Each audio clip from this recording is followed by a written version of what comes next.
We're just about to start once again here for the grand final, and there it is. There's the opening ball, the opening bounce, as the Celts get straight away and belt it down the field, goes wide, hits the box, bang! The sausages just got a bit more extra burnt and crispy from that hit on the shed, but we're underway for the second half. This is it. This is what counts for this season. One team will end up being a champion, the other second place. Will it be back-to-back for the Blues, or will it be a revenge from last year for the Celts? As it remains to be seen. And the crowd here is anticipating a good match as it's kicked forward by the Blues. And they're looking for extra players, but it's beautifully marked up. But Bald Man Eagle on the run here. Tatey with the ball, he just punches it over the top. He can't get to it.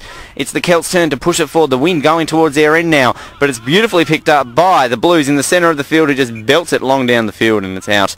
And still no score in this second half, Samuel McCrossan. Yes, no score in the second half, and the Celts, though, they'll want to get possibly an under on the board pretty soon. If they could get it under here and bring the score back to 6-4, that would really put them back in the match. Indeed it would. It just takes one and this game is changed as the ball is now pushed forward by the Celts. They've got no players there. They've just got defenders for the Blues. Picked up by the goalkeeper. He looks for options. Kicks it back to himself. Bounces. The Celts putting pressure on him there though, as once again it's kicked forward by the Blues. And beautifully picked up there by number 9, who just weaves around his fellow number for the other side and puts it over the top for a point. A much well-deserved point there, Samuel McCrossan. That was a brilliant piece of play.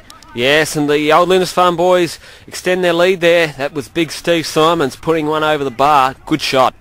It was indeed 9 on 9. It was magnificent as Vossy walks his way back up to the com box, and a bit of a collision in the middle of the field by the Blues. They're looking dangerous now. They are just putting the pressure on the Celts beautifully. Samuel McCrosson's tip could come forward, but number 23 for the Celts, running down the wing, kicks to himself. Clarkey pushes it over the top now, and there's once again beautifully defended. Number 9 here. Who's number 9? Can we mention that for the Blues here, Mr. Vossy? That's Steve Simons, another player we wanted to go to Melbourne, but unfortunately couldn't make the trip. He's the bloke who got drafted by Footscray 20 years ago. Well, there you go. I like Mr. Vossel. I'm going to use that one from now on, as the Blues pushing forward now to Tate with the Bald Man Eagle. I'm liking his nickname. He's pushing it forward once again. I call him Bosticles. Bosticles. Oh, wow, we're getting some good nicknames. What we're going to call Sammy Mac, Bosticles, and I don't know what you can call me. Whatever it is, just don't call me late for dinner. As the BWs, the Celts, now have time to regroup. They've got to get something here. They're trailing at the moment by 6 points. They need 2 quick goals, Vossy, to try and get back into this game. Shawnee Coyne has the ball on halfway. Hand passes now to Shane Gibbon, left half back. He's going to have a shot. That was ambitious, but it has been punched in. Oh. Hits the crossbar and bounces back off the crossbar, and old Lindisfarne clear.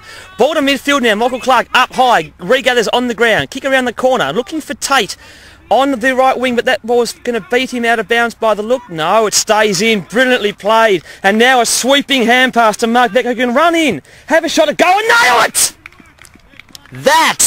That could be it. It's early. It's so early in this half. But seriously, that now pushes it to a 10-1 scoreline. Vossy, this is danger signs for the Celts. I think you have gone a bit early. We are only early in the second half, and they do have the breeze in this second half, the Celts, but that was absolutely superb play. Firstly from Michael Clark, secondly from Tate, and thirdly from Mark Beck. Outstanding play then by old Lindisfarne. They lead 10-1. If the Celts do not get a goal here shortly, you would be calling the fat lady. She's warming those vocals up. She's getting the honey on the old throat and getting everything fixed up and ready to go. But I probably did call that a bit too early, Voss. Yeah, I would take you on that one, absolutely. But it's interesting to see now, Samuel McCrossan, as I pass this over to you, what the Celts can do if they want to get this championship.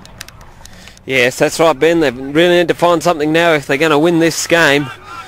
As old Lindisfarne with a 9-point lead, and I think they're probably almost home and hosed here as the ball goes out on the far side. It's big Kendall Becky with the chiselled features, and he has the ball, and yes, and he kicks it back in now to his partner in crime, Michael Clark, who kicks it to big Steve Simons, and that has gone in. Brilliant. It is a goal. It's an under. It's 3 points. Unbelievably, it is old Lindisfarne 13, Hobart Celts 1, Vossy. That's the ball game. That was absolutely outstanding play. Mark Beck crossed the ball into the goal square, and Steve Simons, as you can do in this game, punched the ball in for a goal. Outstanding play by Old Lindisfarne. They are playing out of their skins today.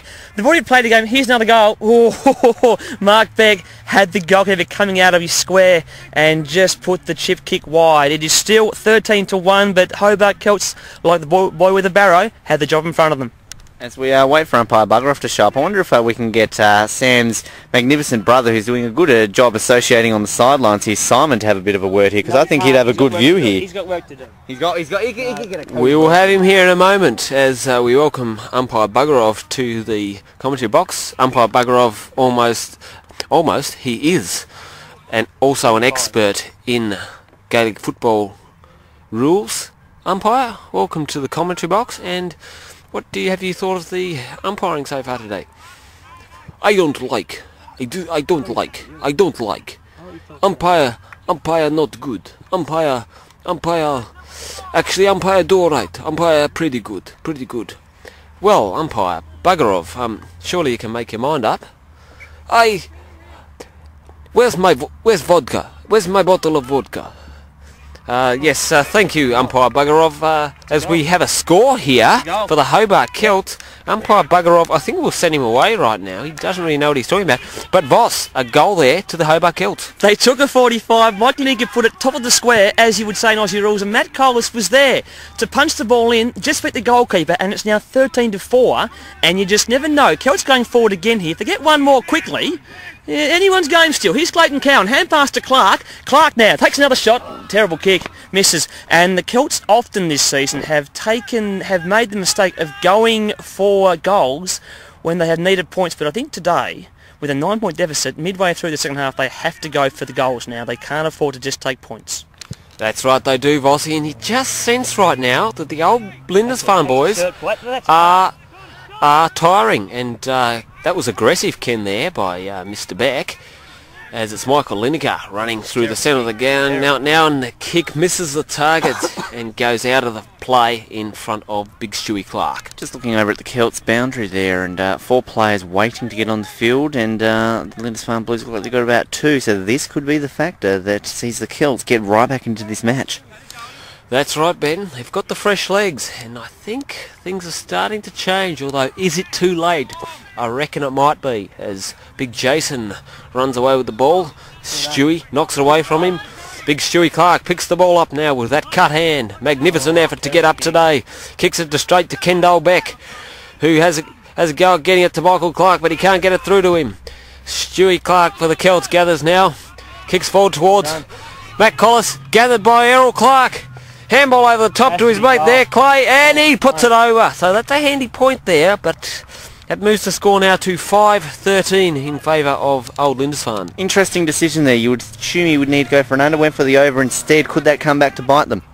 I wouldn't be surprised if he was actually going for the goal and was intimidated a little bit by the rather sizable Michael Goldsmith in the Old Lindisfarne goal, and just did put it over his head rather than putting it to his side.